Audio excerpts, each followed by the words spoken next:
Welcome to the Occupational Safety Leadership Podcast, episode number 279.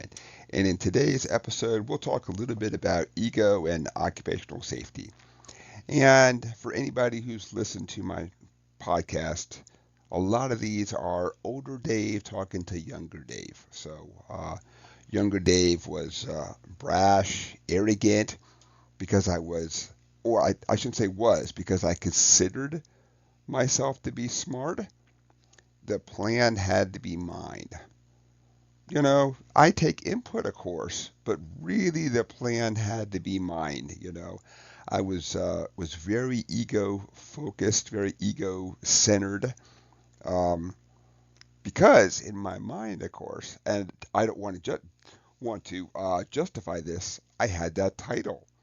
When I had that title, I was like, well, if I'm the one in charge, I have to be in charge. I didn't really get and understand the aspect of I can't do everything. I was young enough that I believed that I'll do everything. And not just that, but the things I don't get to, well, stick them on a list, get to them tomorrow.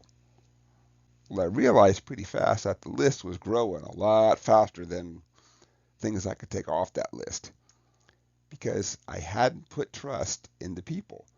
Because of my own ego, I assumed that I know. And because I know, well, that means that others don't know out there. So it took me a little bit of time. I did do a beta test on a person who said, I bet you I can come up with a safety plan. And at this point, it's been 30 plus years, so I don't even remember what the plan was. I do remember the gentleman's name and his face and what the situation was. And of course, I don't want to just blurt it out in case he's doesn't want that. And I thought, oh, this would be great. There's no way he can come up with this plan. There's no way. He doesn't know safety. He's doing production stuff. How could he ever know about OSHA and safety and all that kind of stuff? There's no way, you know.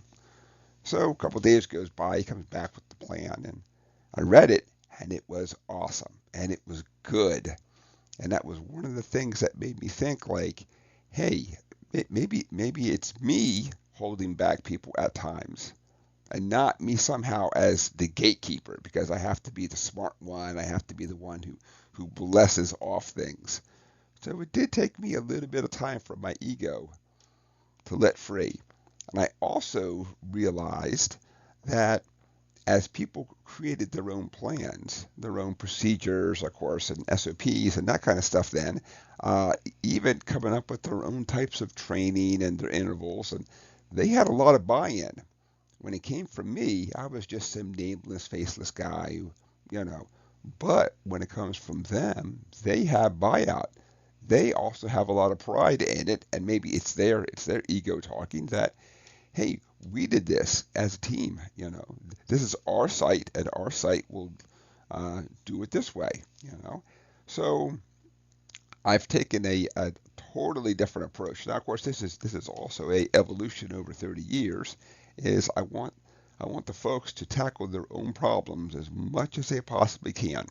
If you're having trouble getting money, well, I can help you out with that. If you're having trouble maybe convincing um, director or executive or something, well, I can help you out with that, you know. But I really want folks to handle their own problems because for the most part, they know their problems way more better than me. And by problems, I really mean hazards, out there.